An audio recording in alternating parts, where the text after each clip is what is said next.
Vamos a ver si conseguimos centrar el debate en los alquileres, que era de lo que se trataba. Juan Ramón, Gonzalo, buenas noches. Buenas noches, Hilario. Buenas noches. ¿Qué tal, profesor Bernardos? ¿Qué tal, profesor Rayo? Gonzalo, ¿qué hay que hacer con los alquileres? ¿Qué hay que hacer para que la gente pueda conseguir un alquiler medianamente barato o no tan caro en determinadas ciudades? Mira, Hilario, los políticos hablan muchísimo sobre viviendas sociales, sobre viviendas de alquiler y de protección oficial. Pero te voy a dar unos datos para que veas que realmente hablan mucho y hacen poco. En los últimos años se han hecho en promedio 2015-2019, 5.500 viviendas de protección oficial. Compáralas con las 84.000 de 2008, que eran el 11% del total. De esas, por ejemplo, 5.500 viviendas que se han hecho en 2019, menos del 20%, es decir, de 1.000, han ido al alquiler. El resto son de compras. Por lo tanto, estos gobiernos, el actual, como el anterior de Mariano Rajoy, como todos los que han venido desde la llegada de la democracia, ninguno ha apostado por el alquiler. Entonces, a mí me parece muy mal que se haga una medida populista y que se diga, señores, ahora el que va a hacer la protección social no es la administración con los impuestos de los ciudadanos, sino van a ser los propietarios. Y vamos a coger y vamos a liquidar el mercado del alquiler. Porque en todos los países que se ha puesto en marcha medidas de control de alquileres, en términos de precios, lo que ha sido es una reducción de oferta y las personas que desean vivir de alquiler no lo han podido hacer. Entonces, en esta situación solo hay una política práctica, que es hacer unos incentivos a los propietarios para que aumenten la oferta. Pero los incentivos del Partido Socialista se quedan muy cortos, porque hasta ahora había una desgravación fiscal por los rendimientos de alquiler del 60%. Ahora, como mucho, cumpliendo varios requisitos, serán un 10 o 20% más. Y los propietarios, que es la clave de la solución del problema, no solo piden que les salga rentable, piden dos cosas más que realmente no se dan. La primera, que la administración vaya en contra de las mafias que ocupan viviendas. Barcelona es testigo de esto. Se hacen 6 veces más ocupaciones que Madrid. Y la segunda, seguridad en el pago de los alquileres. Esto quiero decir, Hilario, que las bonificaciones fiscales están bien, pero que, por ejemplo, que la administración se haga cargo de lo que es la seguridad del pago de los alquileres y que finalmente, para mejorar la calidad de las viviendas, porque en España la vivienda de alquiler hay que mejorarla, es necesario que estos propietarios, cuando las reformen, tengan una subvención por parte de la administración. El presupuesto es muy amplio y si lo gastamos en sanidad, en educación y cobramos pocos impuestos como se están cobrando hasta ahora, no da para vivienda. Y yo prefiero que la solución en la vivienda esté en manos de los propietarios privados bien estimulados, que realmente tengamos que subir muchísimo los impuestos o tengamos que reducir las partidas de sanidad, educación y asistencia social. Por lo tanto, el gobierno socialista va bien encaminado, pero se queda en un 6. Podemos, sencillamente, lo que va a hacer es empeorar la situación del mercado de la vivienda. Yo le daría un 0 rotundo. Y eso lo sabe. Y lo único que hace Podemos aquí es una medida populista. Porque aquí, y acabo con esto, Hilario, no es enfrentar a propietarios contra inquilinos. No. Es enfrentar a los inquilinos actuales, indiscutiblemente saldrían beneficiados, contra los inquilinos futuros que no podrían acceder a una vivienda, como por ejemplo sucede en Estocolmo, que en determinados barrios te apuntas en una lista y 20 años más tarde, si tienes suerte, te toca. Entendida su postura, profesor Rayo, ¿apostamos por beneficiar fiscalmente a los propietarios de viviendas o por topar el precio de los alquileres o por ninguna de las dos cosas? Hombre, por ninguna de las dos cosas, pero desde luego por la que no hay que apostar es por topar regulatoriamente los precios de los alquileres, porque ahí sí coincido con Gonzalo, que la consecuencia de ello es esencialmente una reducción de la oferta en el corto plazo, propietarios que sacan las viviendas del mercado del alquiler, o bien las mantienen vacías o bien las venden, y no todos los que están alquilando tienen capacidad para comprarlas, con lo cual esos inquilinos se quedarían fuera. Y a medio o largo plazo la reducción de la oferta también se materializa en que los propietarios no invierten en el mantenimiento de las viviendas, con lo cual se van deteriorando, los inmuebles se van deteriorando. Solo hay que recordar cómo estaban los centros históricos como consecuencia del control de alquiler franquista del año 64, y también se invierte menos en construcción de nueva vivienda. Y aquí el problema fundamental es que en las grandes ciudades falta vivienda, porque muchísima gente cada vez más quiere ir a vivir a las grandes ciudades. Otra cuestión es si podríamos articular algún tipo de medida, algún tipo de política para que las grandes ciudades no fueran focos de atracción tan grandes de población y consiguiéramos pues mantener un cierto equilibrio geográfico de la población. Pero si la gente sigue queriendo ir a vivir a las grandes ciudades, falta mucha vivienda en las grandes ciudades, y eso solo se consigue construyendo nueva vivienda. Por eso los estímulos fiscales a mantener los precios bajos, si bien pueden conseguir en parte el objetivo que pretende el gobierno para los que ya están alquilados, para los inquilinos que ya tienen una vivienda en alquiler, no soluciona el problema de la accesibilidad de vivienda, porque el problema de la accesibilidad de vivienda es que, repito, faltan nuevas viviendas, faltan construir y sacar nuevas viviendas en el mercado del alquiler. Y el Partido Socialista lo único que busca, que no está mal, no lo estoy criticando, pero lo único que busca es rebajar el alquiler de las viviendas que ya tenemos. Pero insisto, eso deja fuera a todos los que se quieren trasladar a las grandes ciudades, se quieren emancipar y no encuentran vivienda en alquiler. Y en todo caso, esta bonificación fiscal, tengámoslo claro, es una especie de subvención fiscal, pero subvención a los propietarios de vivienda, y además es una subvención bastante regresiva, hay que decir, porque va a beneficiar mucho más a los propietarios que tienen alta renta y que por tanto se bonificarán, el tipo marginal es más alto y por tanto dejarán de pagarlo, que a los propietarios con baja renta. Entendido. Buscamos otras opiniones. Hablamos de este asunto en la medida de lo posible. Sí, por poner algunos datos que antes comentábamos, entre el 2015 y 2019 el precio ha subido un 50%. En estos momentos se está dedicando un 40% al alquiler de la vivienda, de los sueldos. En Cataluña, por ejemplo, en nuestra tierra se está dedicando incluso un 50%. Y si se tuviera que dedicar al 30%, que es a nivel internacional, lo que se tiene que dedicar, un joven podría vivir en un piso de 26 metros cuadrados. Digo, para ver cuál es el gran problema que tenemos actualmente. Bueno, dicho esto, por las propias declaraciones del ministro Ábalos y de las que se han escuchado desde el lado de Podemos, me parece que hay margen de acuerdo, entre otras cosas, porque cuando se debate sobre un solo factor de ese acuerdo de gobierno sobre vivienda, que era, por cierto, bastante detallado, a mí me parece que se falsean las posibilidades. Pues el debate no puede ser entre regulación de los precios del alquiler en base a un índice de referencia que se dice en el acuerdo de gobierno, o incentivos fiscales a los propietarios. A lo mejor es que la solución tiene que tocar varios de los factores y, por supuesto, el de construir más vivienda pública. Pero pongo un ejemplo que no creo que sea sospechoso de nada.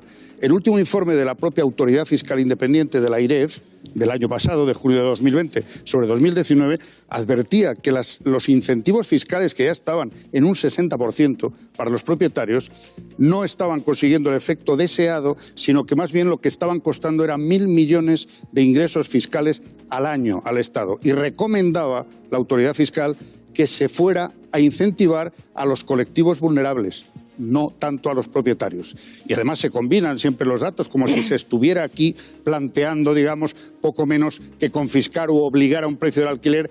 Escuchaba en algún debate la segunda vivienda, la segunda vivienda de un propietario. No se está hablando de eso, se está hablando de grandes propietarios y de facilitar efectivamente que jóvenes de 30 años tengan posibilidades de pagar un alquiler e independizarse. Y en eso yo creo que hay margen para llegar a un acuerdo en la coalición. Sí, porque aquí todo el mundo está haciendo el relato de Barcelona y Madrid. Y España es mucho más que Barcelona y Madrid. Y Barcelona y Madrid tienen unas características muy diferentes que la inmensa mayoría de las otras ciudades. Y las características son que Barcelona y Madrid tienen ejecutivos desplazados, tienen muchos estudiantes, tienen muchos extranjeros que vienen a emprender. Y todos estos colectivos tienen un poder adquisitivo bastante superior a los nacionales, a los residentes históricos en estas ciudades o en las proximidades. Por lo tanto, la dificultad de tener una vivienda en Barcelona y Madrid, a un precio asequible es muy importante.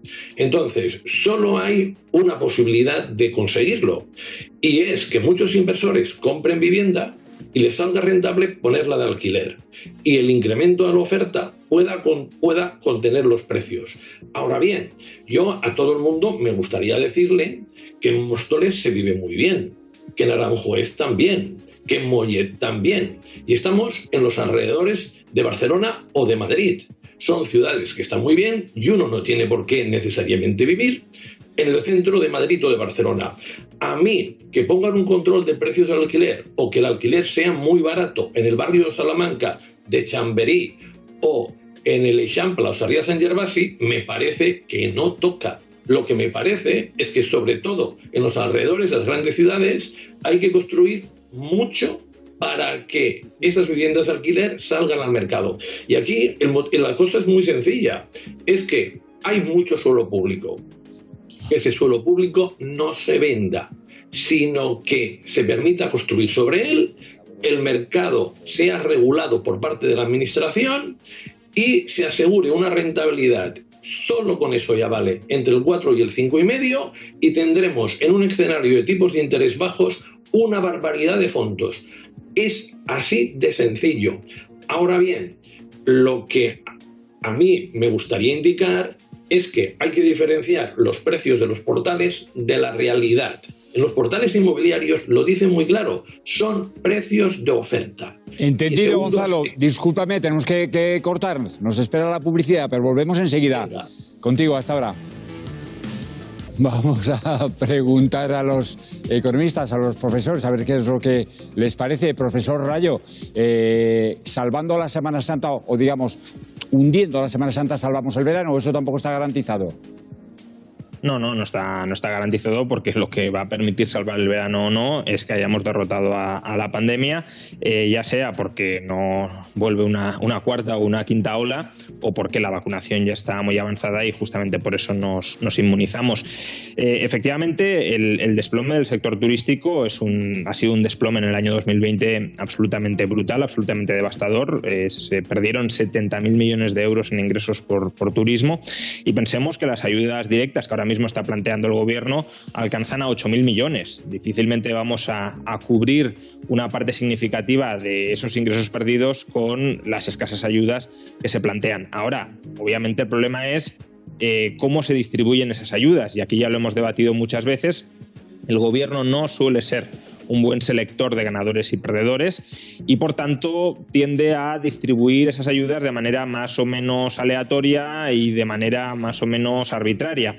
Y justamente por eso un mecanismo que sería rápido para inyectar ese capital, que además no haría que la inyección de capital dependiera de que el gobierno seleccionara a quienes hay que dar ayudas o a quienes no hay que darlas, y ya sabemos además, no olvidemos que ese reparto de ayudas por parte de este gobierno, pues durante las últimas semanas hemos visto que está ligada a casos que huelen bastante mal, como las inyecciones de capital a Plus Ultra, o a otras empresas que la SEPI ha concedido ayudas o está estudiando conceder ayudas, y que no tienen nada que ver ni con empresas estratégicas ni con empresas afectadas por la pandemia. Por tanto, mejor que el gobierno no seleccione a quién da ayudas y a quién no da ayudas, incluso que lo haga con criterios objetivos, como ha planteado la ministra de Economía, y que procedamos a una rebaja extraordinaria del impuesto sobre sociedades para aquellos sectores y aquellas geografías que han sido más afectadas por la pandemia. Eso permitiría, a través de activos fiscales diferidos,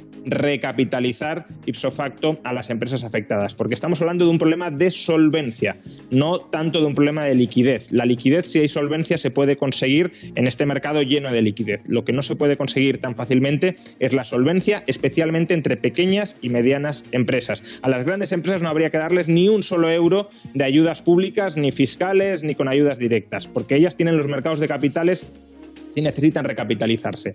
Pero a las pequeñas y medianas empresas, reducción extraordinaria del impuesto sobre sociedades para que aquellas que vayan a ser viables en el futuro obtengan ya una inyección de capital vía activos fiscales diferidos. Profesor Bernardos. Sí, Hilario, la Semana Santa está perdida. les irá muy bien a los alojamientos rurales principalmente de la Comunidad de Madrid, porque no podrán ir más que a la Comunidad de Madrid, posiblemente también en Cataluña a algunas partes del sector turístico, pero la inmensa mayoría del resto del país, los alojamientos turísticos, yo creo que ni van a abrir en Semana Santa. Y lo que nos encontramos es que sobre la campaña de verano tenemos grandísimas dudas, porque hemos aprendido lo que pasó el año pasado. Y el año pasado es que se abrió muy rápido y a finales de julio el virus comenzó a propagarse mucho más y prácticamente fue un desastre la temporada turística. Yo tengo unos datos diferentes que Rayo, voy a explicar la procedencia. Son datos de la Universidad de Nebrija en lo que es caída del PIB y son de 93.000 millones y el PIB, el 93.000 millones el sector turístico, 124.000 millones el PIB. Lo cual, para que todo el mundo se dé cuenta, sobre todo aquellos que tanto maldicen al sector turismo y que no lo valoran suficientemente, el año pasado nosotros fuimos el país de la OCDE que más bajó el PIB por el impacto del sector turístico. De la total bajada del PIB, el sector turístico representa el 74,4%. Lo digo esto porque me parece muy mal que el gobierno, en la fecha actual, aún no haya dado a ese sector esencial para nuestra economía las ayudas directas, ni tampoco a los relacionados. Y aquí no es cuestión de bajar impuestos, ya sé que es la cantinela de siempre de Rayo, y que yo se lo vuelvo a explicar. Si uno no ingresa, no le vale de nada bajar impuestos. Por lo tanto, en este momento, desgraciadamente, las compañías hoteleras españolas se diferencian de las extranjeras en que tienen muchos hoteles en propiedad. Hay un montón de hoteles que se están vendiendo. Esos hoteles van a pasar a manos extranjeras y esa es la manera de conseguir liquidez. Pero si España quiere remontar y hacerlo rápido, se necesita que a los sectores tractores se les dé ayudas y principalmente al turismo y sobre todo poner todos los medios para que la estancia en España sea segura y para que nos puedan venir los extranjeros. Yo solo espero, Hilario, y con eso me conformaría, que lo que ingresemos en España en 2021 sea la mitad de aportación de turistas extranjeros de lo que fue 2019. Si es así, el 2021 aún puede ser un muy, muy buen año. Ahora sí, nos tenemos que despedir. Profesores, Rayo, Bernardos, buenas noches y gracias por haber estado con nosotros un día más. Buenas noches. Buenas noches.